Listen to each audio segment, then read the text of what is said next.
আজকে আম্মুর সবজি বাগান থেকে এই শাকগুলো তুলেছি। আর আমি সত্যি ভাবতে পারি নাই যে এই শাকগুলো দিয়ে ভর্তা বানালে এত মজার হবে। আসসালামু আলাইকুম, কেমন আছেন সবাই? আশা করছি সবাই ভালো আছেন। খুব সকালে ঘুম থেকে উঠেছিলাম, উঠে আম্মু আর আমি রাস্তায় অনেকক্ষণ হাঁটাহাঁটি করলাম।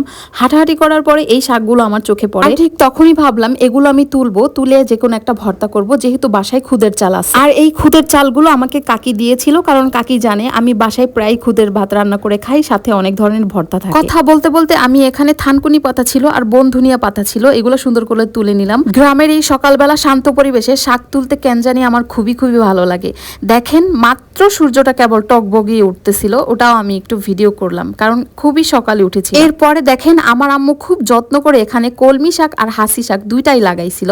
এখানে অনেকগুলো শাক হয়েছিল, ওগুলো তুলে আমার খাওয়া হয়ে গেছে। এখন আবার ওইগুলার ডগা থেকে আবার এই শাকগুলো হয়েছে। ভালো না বলে? আমার আম্মু যত্ন করে কলমি শাক আর হাসি শাকও লাগায়। যাই হোক, এই দেখেন আম্মুর একটা মরিচ গাছে কি পরিমাণ মরিচ হয়েছে। আমি জানি না এই মরিচ গাছটার নাম কি বা এগুলাকে কি মরিচ বলে, কিন্তু এত পরিমাণ এই মরিচের ঝাল, মানে একটা মরিচ তরকারিতে দিলে মারাত্মক লেভেলের ঝাল হয়ে যায়, মানে খাওয়া যায় না। তারপরে যেহেতু ভর্তা করবো তাই আমি দুইটা মরিচ ছিঁড়ছি, কারণ ভর্তাতে তো ঝাল না হইলে চলে। এরপরে হচ্ছে শাক ধোয়ার পালা, কারণ গ্রামের শাক বলে কথা, কারণ অনেক মাটি কাদা লেগে থাকতে পারে।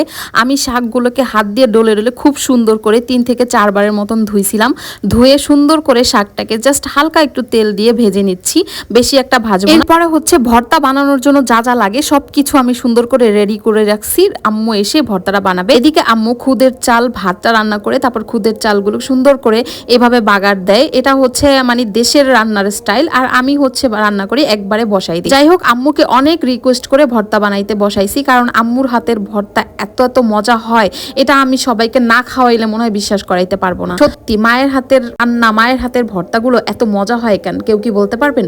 বলতে পারলে কমেন্টে জানাই যাবে। প্রথমে আম্মু হচ্ছে চিংড়ি মাছ ভর্তাটা বানাইছে খুব সুন্দর করে। চিংড়ি মাছ ভর্তা বানানোর পরে ওই পাটার মধ্যে আম্মু হচ্ছে শাক ভর্তাটা বানাইছে। ভর্তা বানানো হয়েছে, আর পাটায় একটু পাটা মোছা ভাত খাবো না, এটা তো হইতেই পারে না। তো আম্মু তো সকালে বউয়া রান্না করছে, ভাত তো আর নাই, তো বউয়াই আম্মুকে বললাম এইটা একটু সুন্দর করে পাটার মধ্যে মেখে আমাকে দাও। আর সাথে আমার ছিল পিচ্চি মেয়েটা, আম্মু সুন্দর করে খুব যত্ন নিয়ে পাটার মধ্যে পাটা মোছা ভাত মেখে আমার হাতে আর আমার মেয়ের হাতে সুন্দর করে লোকমা করে করে দিচ্ছিল। আর এই পাঠা মোচা ভাতটা এত মজার হয়, যেটা কিনা পরবর্তীতে প্লেটে ভর্তা নিয়ে মাখায় খাইলে আর সেই স্বাদটা পাওয়া যায় না। এই জিনিসটা কি কেউ ফলো করছেন? যদি কেউ ফলো করে থাকেন তাহলে অবশ্যই কিন্তু কমেন্ট করে জানাতে ভুলবেন না। এই ভাতটা যত খাইতেছিলাম ততই মনে হইতেছিল যে কোনোভাবেই তৃপ্তি মিটতেছিল না। তো যাই হোক, এরপরে প্লেটে নিয়ে ভর্তা আর বউয়া খাওয়া শুরু করে দিছি, কারণ ওইভাবে তো তৃপ্তি মিটতেছিল না, নিজের হাতে না মাখায় খাইলে মজা হয় না।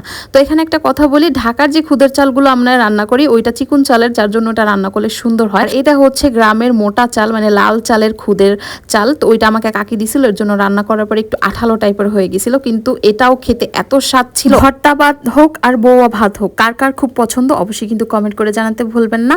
আর হচ্ছে আজকের সারাদিনের ভিডিওটা যদি আপনার কাছে ভালো লেগে থাকে তাহলে অবশ্যই লাইক কমেন্ট শেয়ার করবেন, এবং কমেন্ট করে জানাবেন যে আপনিও কি এরকম গ্রামের বাড়িতে গিয়ে করেন কিনা, তাহলে কিন্তু মিলে যাবে।